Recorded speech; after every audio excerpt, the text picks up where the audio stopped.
A group of African-American pastors from Western New York say that they are now standing in solidarity with protesters all over the country. And as 7 Eyewitness News reporter Ed Reilly shows us tonight, these pastors support the protests, but not the violence. Even now we pray for the family of George Floyd. Starting with a prayer for peace and healing, more than 30 African-American pastors from various Western New York churches gathered at Calvary Baptist Church in Buffalo. The pastors issued a unified statement saying they stand in solidarity with those seeking justice and policing reforms in the black community.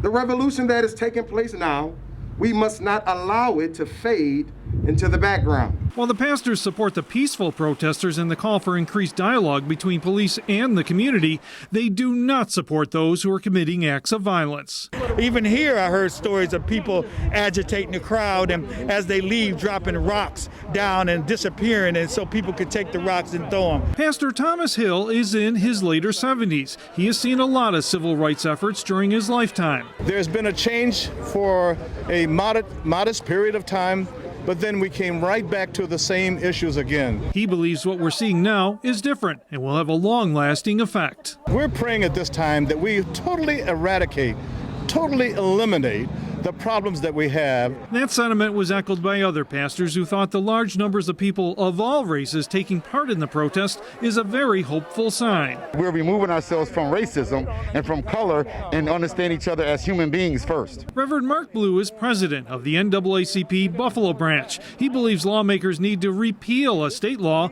that shields police disciplinary records because the public has no way of knowing who the problem officers are. The community needs to know who's protecting and serving them. Knowing more protests are planned for Niagara Falls and Dunkirk, the pastors had this advice for participants. And love is an action where you got to show it rather than speak it. Stay focused. Remember the purpose of it. As far as specific changes, the pastors say they are still listening to protesters and their congregation and plan to come up with a unified list of recommendations in the near future. In Buffalo, Ed Reilly, 7 Eyewitness News.